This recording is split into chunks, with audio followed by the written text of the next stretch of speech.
Alors, je ne sais pas si c'est le terme qui convient le mieux, mais procrastination. Alors, certains disent que ça renvoie aux divinités,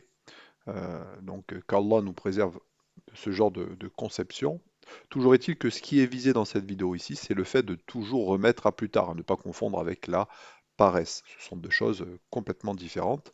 Alors,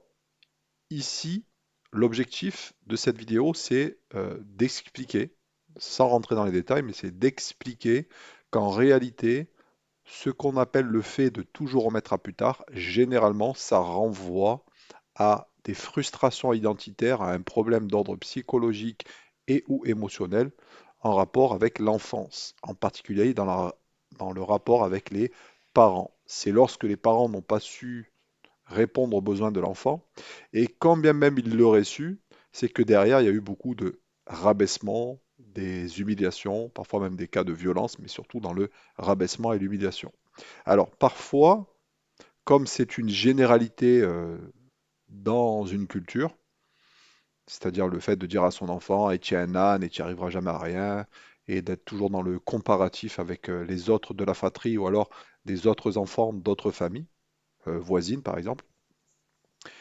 il va y avoir justement ce rabaissement, cette humiliation et qui auront des conséquences, d'accord, psychologiques et ou émotionnelles de manière consciente ou inconsciente. Et c'est ce qui amène en fait à toujours par la suite à reporter à plus tard dans, par exemple, la concrétisation de projets, dans l'atteinte d'objectifs. Ça, on peut le constater par exemple lorsqu'on fait une formation, lorsqu'on étudie la science religieuse, lorsqu'on a un projet professionnel, qu'on va devenir entrepreneur et on n'y arrive pas. Donc, il y a cela, mais il y a aussi ce qui s'appelle l'emprise psychologique, surtout des parents sur leurs enfants. Cette emprise psychologique, en réalité, même si les parents ne sont plus avec l'enfant qui est devenu adulte, qui est peut-être même parfois marié, qui a des enfants, qui a peut-être même parfois 50 ou 60 ans ou même 70 ans, même quand bien même les parents seraient morts, il y a toujours cette emprise psychologique qui les empêche d'avancer. Donc ça, nous l'enseignons dans la formation, à travers nos trois formations, dans la formation coach de vie stratégique, hein, ne pas confondre avec coach de vie dans le développement personnel, hein, ça c'est encore autre chose, même si on traite du développement personnel, mais c'est surtout ce qui est visé ici par rapport à cette vidéo et notre formation, c'est la stratégie à adopter. Et également dans cette formation, on parle beaucoup de la gestion des émotions parce que c'est en rapport avec le fait de toujours reporter à plus tard. Donc, pour que vous ayez cette information, pour tous les frères et sœurs qui sont touchés par cela, alors ça, vous le retrouvez dans différentes cultures, par exemple en Afrique subsaharienne chez les Maliens, les Sénégalais, les Comoriens, et chez les Maghrébins dans certaines régions d'Algérie ou de Tunisie ou du Maroc. Le Maroc,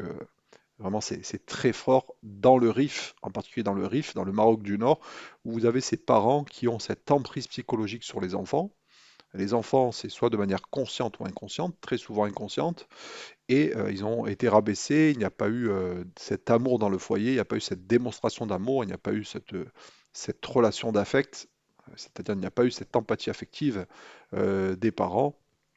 qui ont généré des problèmes psychologiques et ou émotionnels.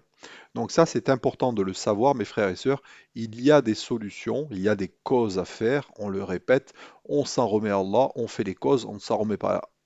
aux causes, hein, on s'en remet à Allah, mais il faut faire ses causes. Et parmi ces causes, il y a le coaching de vie stratégique qui s'articule autour, bien évidemment, du Kitab wa Sunnah à la compréhension des pieux prédécesseurs.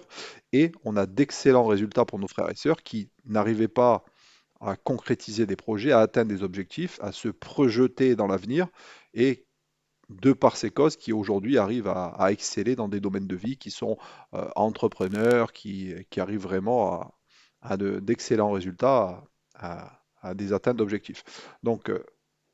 mes frères et sœurs, ne désespérez pas, invoquez beaucoup Allah Ta'ala, mais parmi les causes, vous avez justement le coaching de vie stratégique, la gestion des émotions que nous enseignons à travers nos formations et vous avez les liens dans la description.